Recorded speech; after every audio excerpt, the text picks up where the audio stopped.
Praise the Lord. Hallelujah. Good morning. ఈరోజు దేవుని వాగ్దానము యెషయా గ్రంథము 38వ అధ్యాయము 5వ వచనము. నీవు కన్నీళ్లు విడుచుట చూచితిని, నీ ప్రార్థన నేను అంగీకరించి ఉన్నాను. ఆమేన్. క్రీస్తునందు ప్రియులారా, దేవుడు హిజ్కియాతో అంటున్నాడు, నీవు కన్నీళ్లు విడుచుట నేను చూచితిని, నీ ప్రార్థన నేను అంగీకరించున్నానని అంటున్నాడు. అవును, దేవుడు తప్పక మన కన్నీటిని చూస్తాడు, మన ప్రార్థన ఆయన అంగీకరిస్తాడు.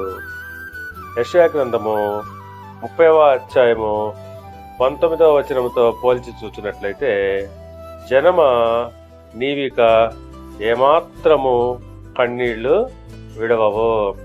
అవును, ఆయన ఇశ్రాయేలీలతో అంటున్నాడు, జనమా నీవిక ఏమాత్రము కూడా కన్నీళ్లు విడవవు.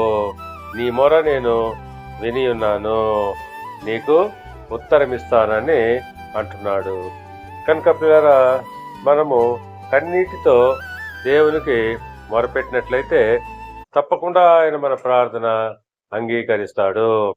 దేవుడు మిమ్మల్ని దీవించి ఆశీర్వదించి వర్ధిల్ల చేయును గాక. ఆమేన్.